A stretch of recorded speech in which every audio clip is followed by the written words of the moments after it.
ಎಲ್ಲರಿಗೂ ನಮಸ್ಕಾರ. Welcome to my channel. ನಾನು ಪವಿತ್ರ. ಇವತ್ತು ನಾನು ಕ್ಯಾಪ್ಸಿಕಮ್ ರೈಸ್ನ ಮಾಡ್ತಾಯಿದ್ದೀನಿ. ಟಿಫನ್ನಿಗೂ ಚೆನ್ನಾಗಿರುತ್ತೆ, ಲಂಚ್ ಬಾಕ್ಸಿಗೂ ಚೆನ್ನಾಗಿರುತ್ತೆ. ಇಲ್ಲಿ ನೋಡಿ, ನಾನು ವೆಜಿಟೇಬಲ್ಸ್ನ ಕಟ್ ಮಾಡಿ ಇಟ್ಕೊಂಡಿದ್ದೀನಿ.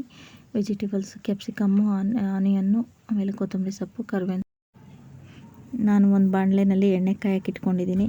ಅದಕ್ಕೆ ಎಣ್ಣೆ ಹಾಕಿಬಿಟ್ಟು ಸಾಸಿವೆ, ಜೀರಿಗೆ, ಕಡಲೆಬೇಳೆ ಹಾಕಿದ್ದೀನಿ. ಅದಕ್ಕೆ ಬೆಳ್ಳುಳ್ಳಿ ಹಾಕಿಬಿಟ್ಟು ಆಮೇಲೆ ಕರಿಬೇವಿನ ಸೊಪ್ಪು ಹಾಕಬೇಕು. ಕರಿಬೇವಿನ ಸೊಪ್ಪು ಹಾಕಿ ಆಮೇಲೆ ಒಣಮೆಣಸಿನ್ಕಾಯಿ ಹಾಕಬೇಕು. ಮಕ್ಕಳು ಎಲ್ಲ ಇಷ್ಟಪಟ್ಟು ತಿಂತಾರೆ. ಒಂದ್ಸಲ ಟ್ರೈ ಮಾಡಿರಿ, ಚೆನ್ನಾಗಿರುತ್ತೆ. ನಾವು ಅದು ಕ್ಯಾಪ್ಸಿಕಮ್ ರೈಸ್ದು ಪೌಡ್ರನ್ನೆಲ್ಲ ಮನೆಯಲ್ಲೇ ಮಾಡಿಟ್ಕೊಂಡಿರೋದು, ಅಂಗಡಿದಲ್ಲ. ಇವಾಗ ನೋಡಿ, ಇದು ಆಗಿದೆ. ಇವಾಗ ಈರುಳ್ಳಿನ ಹಾಕ್ತಾಯಿದ್ದೀನಿ. ಹಾಕಿಬಿಟ್ಟು ಚೆನ್ನಾಗಿ ಈರುಳ್ಳಿ ಒಂದು ಸ್ವಲ್ಪ ಕೆಂಪಾಗಲಿವರೆಗೂ ಬೇಯಿಸ್ಕೋಬೇಕು. ಅದು ಪೌಡರ್ ಬೇಕಂದರೆ ಹೇಳ್ರಿ, ಒಂದ್ಸಲ ಮಾಡಿ ತೋರಿಸ್ತೀವಿ. ಈ ಥರ ಒಂದ್ಸಲ ಮಾಡಿ ನೋಡಿ, ತುಂಬಾ ಚೆನ್ನಾಗಿರುತ್ತೆ. ಎಲ್ಲರೂ ಇಷ್ಟಪಟ್ಟು. ನಾನು ಮಾಡೋ ಅಡುಗೆಯಲ್ಲಿ ಸ್ವಲ್ಪ ಎಣ್ಣೆ ತುಂಬಾ ಕಡಿಮೆ ಇರುತ್ತೆ. ಯಾವುದ್ರಲ್ಲೂ ಎಣ್ಣೆ ಇಲ್ಲ ಅಂತ ಮಾಡೋಕ್ಕಾಗಲ್ಲ. ಇರೋದ್ರಲ್ಲೇ ಸ್ವಲ್ಪ ಕಡಿಮೆ ಹಾಕ್ಕೊಂಡು ಮಾಡ್ಕೋಬೇಕು ಅನ್ನೋದಷ್ಟೇ. ಇವಾಗ ನೋಡಿ, ಕ್ಯಾಪ್ಸಿಕಮ್ನ ಹಾಕ್ತಾಯಿದ್ದೀನಿ. ಕ್ಯಾಪ್ಸಿಕಮ್ ಹಾಕಿದ್ಮೇಲೆ ಸ್ವಲ್ಪ ಚೆನ್ನಾಗಿ ಫ್ರೈ ಮಾಡ್ಕೋಬೇಕು. ಬೆಳಗ್ಗೆ ಎದ್ದು ಕೆಲಸಕ್ಕೆ ಹೋಗೋರಿಗೆಲ್ಲ ಬೆಸ್ಟ್ ಟಿಫನ್ ಅಂತ ಹೇಳ್ತೀನಿ. 5 ನಿಮಿಷದಲ್ಲೇ. ಬ್ಯಾಚುಲರ್ಸಿಗೂ ಬೆಸ್ಟ್ ಅಂತ ಹೇಳ್ತೀನಿ.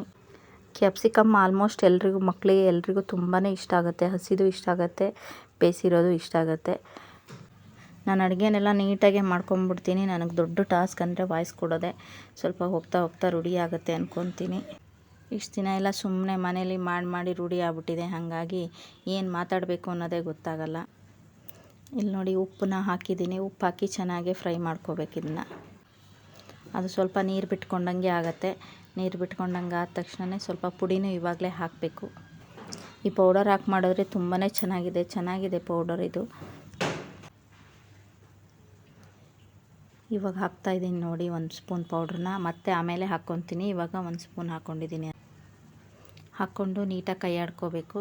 ಇದರಲ್ಲೇ ಹುಣಸೆಹಣ್ಣು ಹಾಕಿರೋದ್ರಿಂದ ನಾವು ಟೊಮೊಟೊ ಏನೂ ಹಾಕ್ತಾಯಿಲ್ಲ. ಬೇಕಂದರೆ ಹಾಕ್ಕೋಬೋದು. ನಾವು ಹುಣಸೆಹಣ್ಣು ಅದರಲ್ಲೇ ಹಾಕಿದ್ದೀವಲ್ಲ, ಹಾಗಾಗಿ ಟೊಮೊಟೊ ಹಾಕಿಲ್ಲ. ನೋಡಿ, ಎಣ್ಣೆನೇ ಕಾಣಿಸ್ತಾ ಇಲ್ಲ, ಆದ್ರೂ ಚೆನ್ನಾಗೇ ಇರುತ್ತೆ. ಎಣ್ಣೆ ಜಾಸ್ತಿ ಹಾಕಿದ್ರಷ್ಟೇ ಟೇಸ್ಟು ಅಂತ ಏನಿಲ್ಲ, ಕಡಿಮೆ ಹಾಕಿದ್ರೂ ತುಂಬಾ ಚೆನ್ನಾಗಿರುತ್ತೆ. ನಾನು ನೋಡಿ, ಇಲ್ಲಿ ಖಾರ ಪುಡಿನ ಹಾಕ್ತಾಯಿದ್ದೀನಿ. ಅದರಲ್ಲೇ ಸ್ವಲ್ಪ ಅರಿಶಿನ ಪುಡಿನೂ ಮಿಕ್ಸ್ ಮಾಡ್ಕೊಂಡಿದ್ದೆ, ಅದನ್ನು ಹಾಕ್ತಾಯಿದ್ದೀನಿ. 1-2 ನಿಮಿಷ ಇದನ್ನು ಕೈ ಆಡ್ಕೊತೀನಿ. 1 ನಿಮಿಷ ಕೈ ಆಡ್ಕೊಂಡ್ರೆ ಸಾಕು. ಕೈ ಆಡ್ಕೊಂಡಾದ್ಮೇಲೆ ಮತ್ತೆ ಇವಾಗ ಪುಡಿನ ಹಾಕಿದ್ದೀನಿ. ಇವಾಗ ಮತ್ತೆ ಪುಡಿ ಹಾಕಿದರೆ ಒಂಥರ ಫ್ರೆಶ್ನೆಸ್ ಇರುತ್ತೆ. ನಾನು ರೈಸ್ನ ಫಸ್ಟೇ ಮಾಡಿಟ್ಕೊಂಡಿದ್ದೆ. ಆರಿದ್ರೂ ಚೆನ್ನಾಗಿರುತ್ತೆ, ಬಿಸಿ ರೈಸ್ ಮಾಡಿಕೊಂಡ್ರೂ ಚೆನ್ನಾಗಿರುತ್ತೆ. ಚೆನ್ನಾಗಿ ಇದನ್ನು ಕೈ ಆಡ್ಕೊತೀನಿ ನಾನು. ಬೆಳಗ್ಗೆ ಲೇಟಾಗಿ ಎದ್ದಿದ್ದೀವಿ ಅಂದರೆ ಒಂದು 5 ನಿಮಿಷದಲ್ಲಿ ಪಟ್ಟಂತ ರೆಡಿ ಮಾಡಿಕೊಡ್ಬೋದು ಮಕ್ಕಳಿಗಾದರೆ. ಇವಾಗ ನೋಡಿ ಎಷ್ಟು ಚೆನ್ನಾಗಿ ಕಲರ್ ಕಾಣಿಸ್ತಾ ಇದೆ ಅಂತ. ಮೇಲೆ ಸ್ವಲ್ಪ ಕೊತ್ತಂಬರಿ ಸೊಪ್ಪನ್ನ ಹಾಕಿ ಕೈ ಆಡ್ಕೋಬೇಕು. ಮತ್ತು ಸ್ವಲ್ಪನ ನಾನು ಬಿಸಿ ಮಾಡ್ಕೊತೀನಿ. ಮತ್ತೆ ಇವಾಗ ಚೆನ್ನಾಗಿರುತ್ತೆ.